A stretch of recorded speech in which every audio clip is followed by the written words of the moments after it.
सत्संग एक ऐसी जगह होती है, यहां आने से इंसान के जन्मों जन्मों के पाप कर्म कट जाया करते हैं।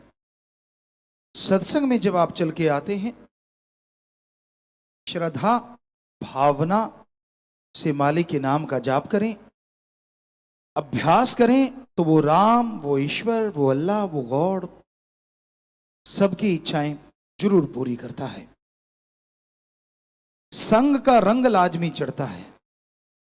ये कहावत है, जैसा करो संग वैसा चढ़े रंग। खरबूजे को देख के खरबूजा रंग पकड़ता है। यह कहावत है जमींदारों में, किसानों में। उसी तरह आप जैसे लोगों की सोहबत में, जैसे लोगों के संग में बैठेंगे, वैसा रंग लाजमी चढ़ता है।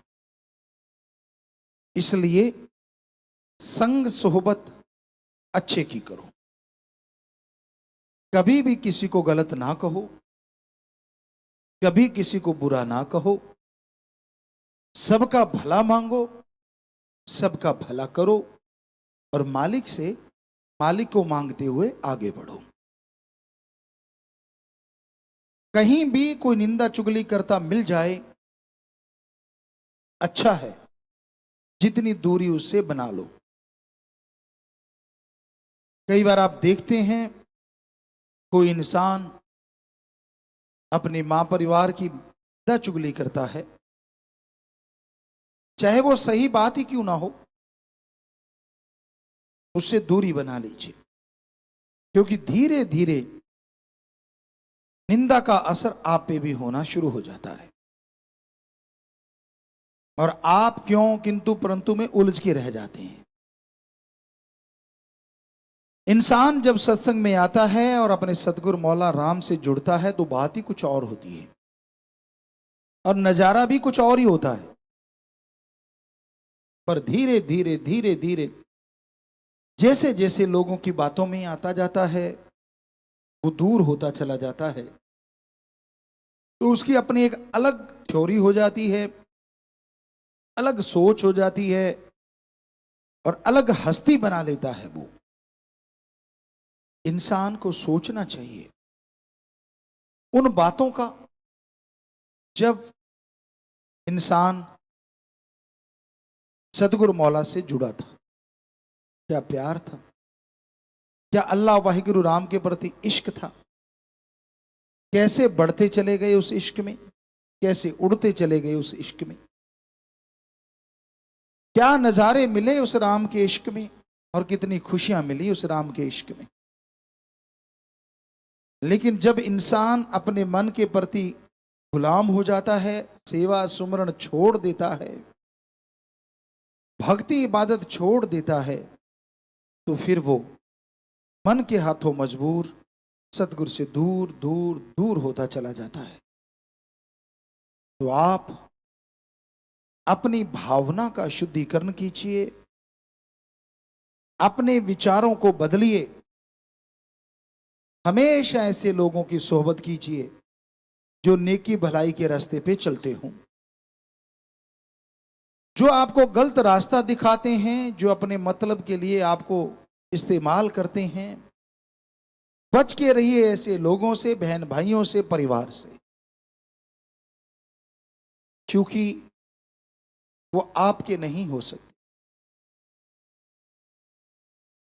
आपके वही हैं जो आपको सही रास्ता दिखाएं, आपके वही हैं जो आपको सही चलना सिखा दें, आपके वही हैं सुख दुख में जो आपका साथ दे दे।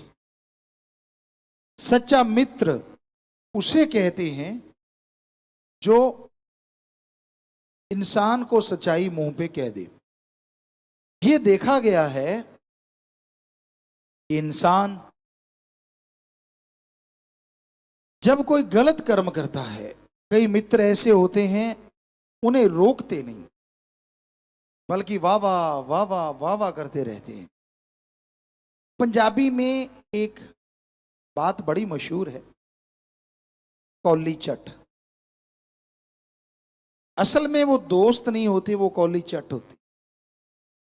उनको होता है कि यार वाह वाह करते रहेंगे तो कौली का मतलब होता है खान पान मिलता रहेगा, पैसा मिलता रहेगा, अपा इससे काम निकलवाते रहेंगे, इत्यादि इत्यादि। कि अगर सच्ची बात मुंह पे कह दी कहीं ये बिगड़ी ना जाए और अपने को कुछ भी नहीं मिलेगा, अपा तो खाली रह जाएंगे।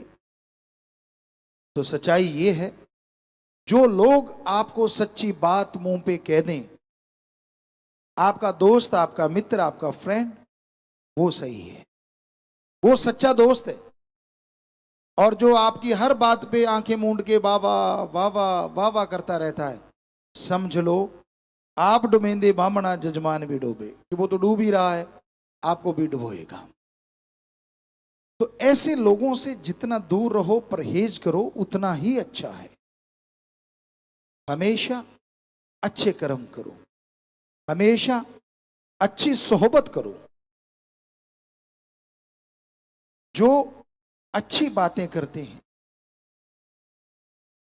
उनके पास जो बैठा करते हैं वो अच्छाई में बढ़ते बढ़ते भगवान तक पहुंच जाते।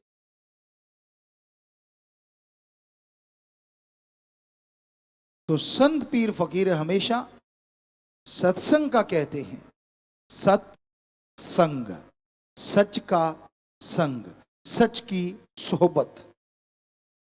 और सच है ओम हरि अल्लाह गौड़ खुदा रब भाई गुरु राम, और संग उसकी सत्संग, या बिना किसी से कुछ लिए दिए उसकी चर्चा की जाए, उससे जोड़ा जाए, वही सच्चा सत्संग है। पानी अगर खारा हो या कड़वा हो, उसमें लाखों क्विंटल चीनी डाल दो, मीठा नहीं होता।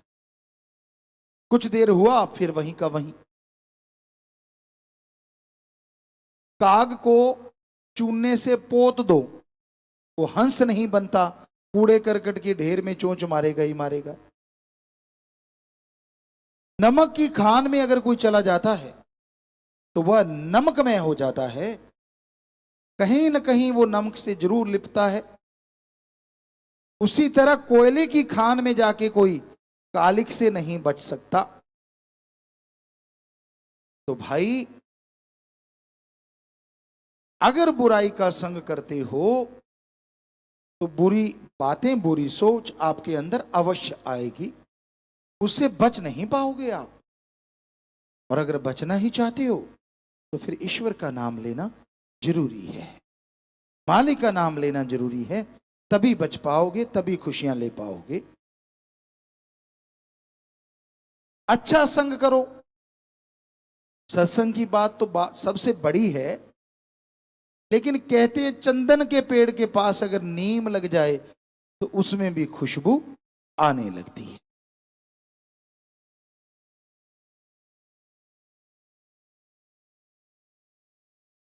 गंदे नाले, बदबूदार शराब गंगा जी में आके जब कोई गिरा देता है, उसके बाद वो बदबूदार शराब या गंदा नाला नहीं कहलाती, वो गंगा जल कहलाती है। वैसे ही राम नाम की गंगा होती सत्संग।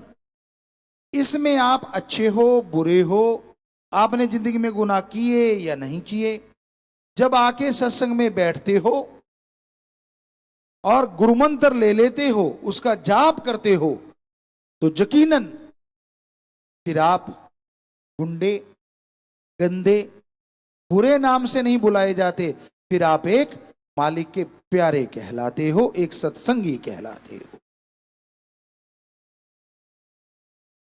पर वैसा बन के रहो। समुंदर ठाठे मारता है, मीठी झील ठाठे मारती है, पर कहते हैं उसकी बूंद जब बाष्प बन के उड़ जाती है और वो कहीं तवे पे गिर जाती है, वो जल के राख हो जाती है। उसी तरह सत्संग से जो कन्नी कतराता है, कहने का मतलब राम नाम छोड़ के नशे करने लग गया, बुरे कर्म करने लग गया, वचन तोड़ दिए, तो वो इंसान का हाल उस बूंद की तरह होता है। इसलिए राम नाम से जुड़े रहो। किसी की सुनो ना। यहां ऐसे मास्टरपीस बहुत हैं, तोड़ने का काम कर। दुनिया में किसी को सुखी दे के अगर कोई सुखी होता है तो वो संत है, वरना दुनिया में किसी को खुश दे के सुखी दे के लोग अंदर से जल भून जाते हैं। यार इसको दुखी कैसे करें, यार इसको परेशान कैसे करें, यार इनके बेटों में लड़ाई कैसे करवाएं, इनको दूर कैसे करें। इसलिए एक संत पीर फकीर या उसका मुरीद ही होता है जो दूसरों को सुख देके खुद सुख अनुभव करता है और परमात्मा वास्तव में उसे सुख दे देता है। आप बहुत सारे सेवादार जो आज यहां बैठे हैं, वाकई वही हैं जो दूसरों को खुश देख के खुश होते हैं। और यकीन मानो मालिक आपके कुलों को खुश कर देते हैं, बीमा कर देते हैं खुशी का कि जा बेटा तू मेरी औलाद को खुश करता है, तेरी कुलें खुश रहेंगी। इसलिए कोई अवसर, कोई मौका चूको ना किसी का दुख दर्द बंटाने में। कोई अवसर, कोई मौका चूको ना किसी को मालिक से जोड़ने में। कोई अवसर, कोई मौका चूको ना घायल को हॉस्पिटल पहुंचाने में, दुखी का दुख बंटाने में। कोई मौका चूको ना भले कर्म करने में। यकीन मानो मालिक मौका नहीं देंगे आपके शरीर पे, आपके घर में दुख आने का। धन धन सतगुरु तेरा ही आशा सभी साध संगत जी से निवेदन है कि मेरा चैनल जरूर सब्सक्राइब करें जी। धन धन सतगुरु तेरा ही आसरा।